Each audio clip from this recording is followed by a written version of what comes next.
E aí, meu amigo, tranquilo? Tem um versículo na Bíblia que diz que o nosso corpo, ele é o templo, ele é a morada do Espírito Santo de Deus. E que se alguém destruir o templo do Espírito Santo, Deus o destruirá. Isso é uma coisa muito séria, muito importante. Existem várias formas de você destruir o teu corpo. E uma delas é pegando uma arma de fogo, branca, seja o que for, atentando contra a sua própria vida ou contra a vida de terceiros. Nós estamos passando uma época de uma pandemia mundial chamada depressão. Tem muita gente deprimida, cristãos e não cristãos. A depressão não é uma coisa, é uma ação maligna, é uma doença. O do deprimido, ele precisa de um tratamento psicológico, um tratamento médico, clínico, e tem que ter uma ajuda de alguém. Eu já passei por depressão. É uma coisa terrível. O salmista Davi, quantos salmos você lê que ele está mostrando totalmente deprimido, angustiado. Teve um salmo que ele diz: angústias e sombras de mortes tomaram posse de mim. Tem noção do que é isso? Angústias e sombras de morte. Ele sentia que o inferno estava na vida dele. Todo mundo pode passar por isso, todo mundo tem um momento de dor, de crise, de dificuldade. Mas eu nunca vi o apóstolo, o salmista Davi, o rei Davi, querendo tentar contra a vida dele. Teve uma época na minha vida que a gente teve um problema de enfermidade aqui em casa, alguém ficou doente, e eu entrei num estado de depressão muito, muito, muito grande. Você não tem noção do que é isso.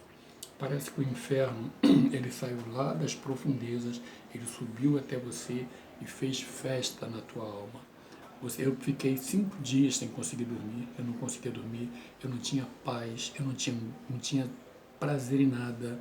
Eu queria dormir para poder esquecer, mas eu não conseguia, o sono não vinha, eu não conseguia comer, eu não tinha ânimo para conversar, eu fiquei numa situação terrível. Você não tem noção do que é uma depressão. E a depressão, que elas são tão intensa, tão intensa, tão intensa, que leva a pessoa a atentar contra a sua própria integridade física.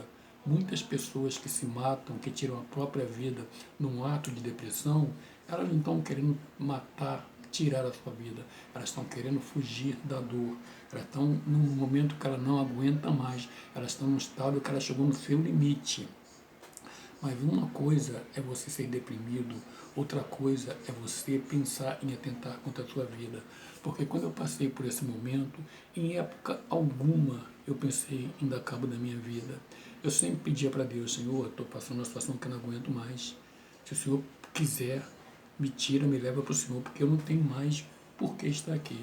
Eu estava muito, muito, muito, muito mal. Uma situação que você não tem noção do que é, você não tem paz, você não tem paz.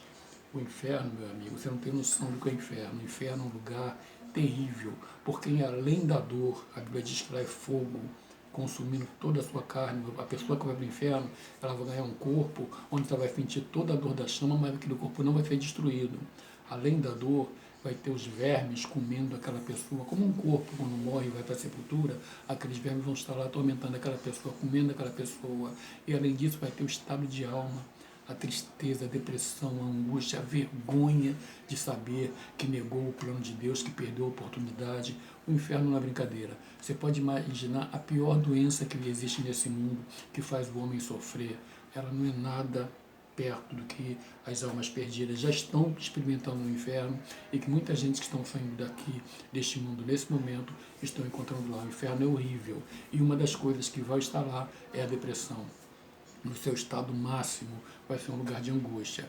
Mas em nenhum momento da minha vida eu pensei em tirar minha vida.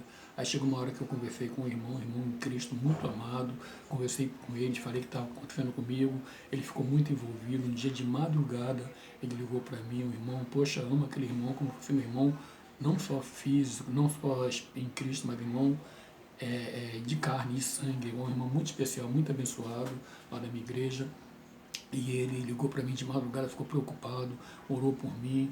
Aí um dia eu falei assim: eu vou procurar um médico, eu vou procurar uma ajuda psicológica. Cheguei num médico, conversei com ele. A primeira coisa, quando eu expliquei para ele, ele perguntou: o senhor pensa em tentar contra a sua vida?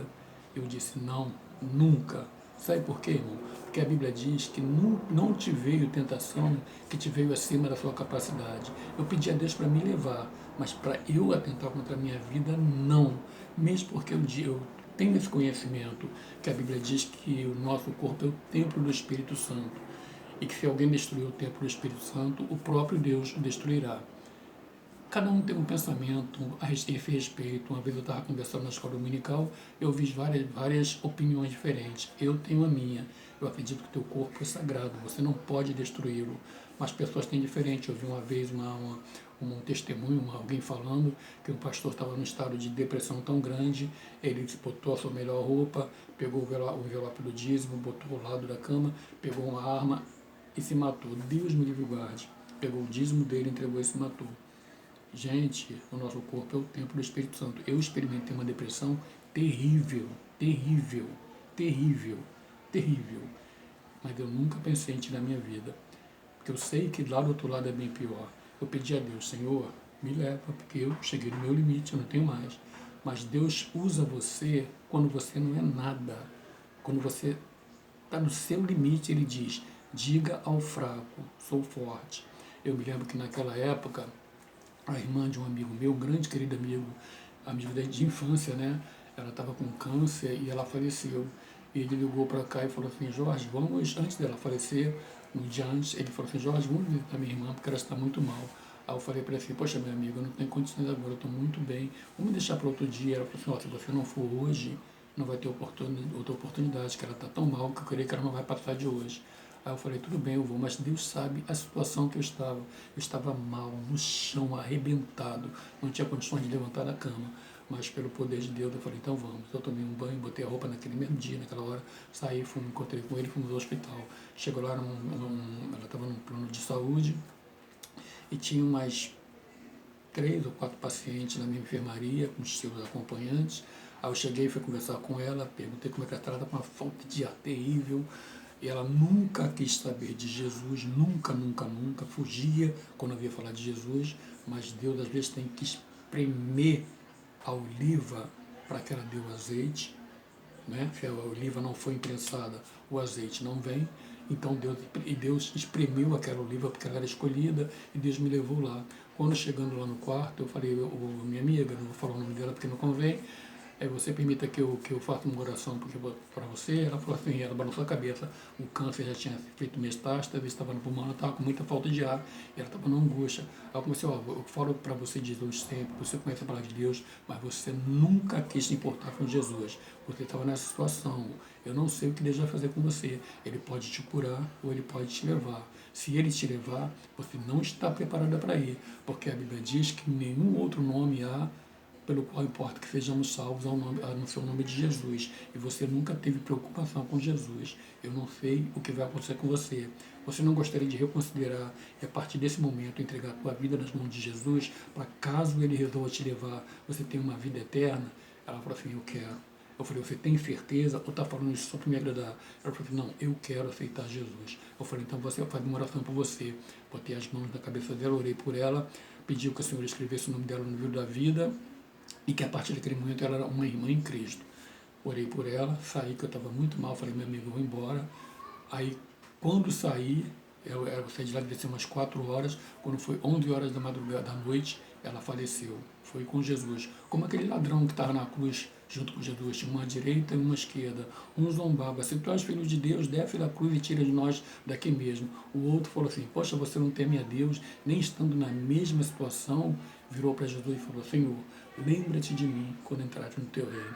Aquele ladrão não teve tempo de se batizar, não teve tempo de nada. Na última hora, ele alcançou a salvação, porque Jesus virou para ele e disse, em verdade vos digo, que hoje estarás comigo no paraíso. Foi o que aconteceu com aquela minha amiga.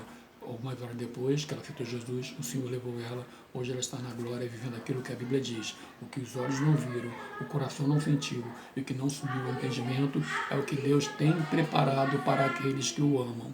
E nesse momento ela vive tudo isso. Com um barulhinho lá atrás, não repare isso, por favor. Aí, quando foi no dia seguinte, seria o enterro dela, seria no cemitério aqui, eu não sabia como fazer para chegar naquele cemitério, eu pedi um Uber. Aí o Uber veio me buscar e eu fui começando, eu sempre tinha hábito de falar de Jesus, mas né, quando eu pego um Uber, eu vou falando de Jesus para aquele motorista. Mas eu estava tão mal, tão mal, tão mal, que eu não sei como começou a conversa, aí eu comecei a falar, e eu estava arrasado na minha alma, o inferno estava fazendo festa dentro de mim, sabe, uma coisa, eu não tinha prazer, não tinha nada, mas eu tinha que ir no enterro daquela minha amiga, que já, na época já era minha irmã em Cristo, né, aceitou Jesus. Aí quando chegou na porta do cemitério, o rapaz conversando, ele falou, não, mas eu sou de uma outra religião, eu tenho minha religião, aquela coisa toda. Eu falei, meu amigo, não se preocupa com religião. Foram os religiosos daquela época que mataram Jesus, que condenaram ele. Deus quer pessoas que tenham compromisso com ele, que permita que o sacrifício do Calvário impacte e transforme a sua vida. Porque o sacrifício que Deus fez é muito importante, foi muito grande para que a gente se despreze. Que o apóstolo Paulo pergunta, como escaparemos nós se negligenciarmos uma tão grande salvação? Aí ele foi ouvindo, foi falando aquela coisa toda. Quando chegou na porta do cemitério, ele parou o carro, eu nem tinha percebido, ele falou, chegamos. Aí eu olhei assim, realmente era o cemitério que estava programado o enterro. Aí ele botou as mãos no volante, abaixou a cabeça assim, eu olhei para ele baixou a cabeça assim, meu Senhor, muito obrigado. Aí eu falei, por quê? Ele falou, você não sabe a paz que está nesse carro. Eu senti uma paz tão grande com as palavras que o Senhor disse. Muito obrigado. Ele ficou com a cabeça abaixada no volante, depois levantou. Eu falei, Senhor, eu aqui nesse inferno, e o Senhor me usou na minha fraqueza para mostrar o seu poder e se revelar a esse homem. A paz de Cristo encheu aquele carro. Aí eu dei o dinheiro da corrida, ele pegou e foi embora, não sei o que Deus fez com a vida daquele homem. Cheguei lá na capela, todo o processo de enterro, então eu vim embora. Poucas horas depois, dia depois, eu comecei a fazer o tratamento que o médico passou, estava muito mal, ele me aconselhou a procurar um psicólogo, psiquiatra, não me lembro agora. Psiquiatra, eu acho, não tenho certeza, foi psicólogo ou psiquiatra. Aí eu falei, não vou, vou orar, tomar os remédios e pá. Aí tomei.